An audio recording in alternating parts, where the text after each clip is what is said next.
జంతు కొవ్వు వాడినారు అని చెప్పిన తరువాత మీరు ప్రెస్ మీట్ పెట్టి శ్యామలరావు గారు చంద్రబాబు ఏదైతే చెప్పాడో దానికి తందానా అని చెప్పినటువంటి విషయాలన్నీ చూస్తే దేనికి ఇది పోతున్నది అని చాలా బాధ కలుగుతుంది.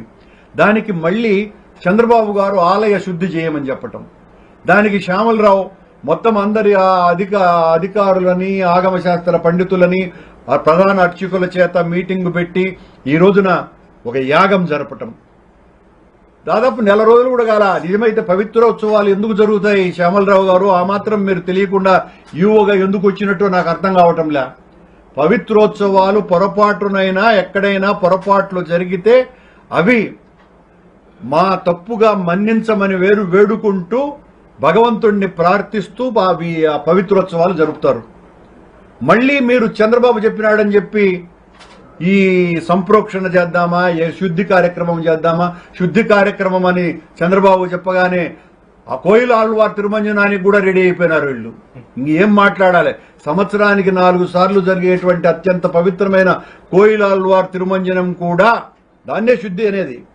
దానికి కూడా ఏ రూపంలో జరపాలా అంటే పాపము మా ప్రధాన అర్చక స్వాములు ఆగమ పండితులు అంగీకరించినట్టు లేదు కాబట్టి సరిపోయింది. కానీ లేకపోతే దానికి కూడా సిద్ధపడి ఉండేవాళ్ళు. ఎందుకు?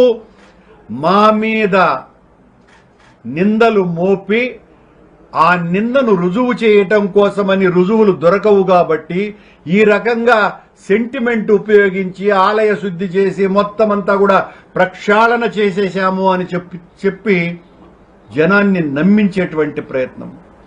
శుద్ధి చేయాల్సింది ఆలయాన్ని కాదు, చంద్రబాబు నాలుకని. అది శుద్ధి కావాలా?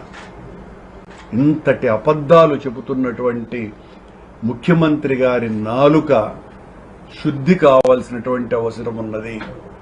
దీనికి ఆయన ఏ ప్రార్థనలు చేస్తారో, ఏ యాగాలు చేస్తారో చేసి మీ ప్రత్యర్థుల్ని మా మీద దాడి చేయడానికి మీకు 1,00,000 వేదికలున్నాయి. ఒకటుందా? మీకేం తెలియందా? మీరు మీ గత చరిత్ర అంతా కూడా రక్తసిక్తమైనటువంటి చరిత్ర.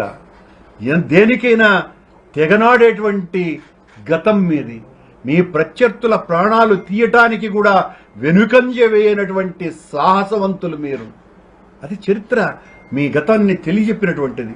అవన్నింటినీ కూడా మీరు చాలా అలవోకగా వాడేటువంటి వ్యక్తులు.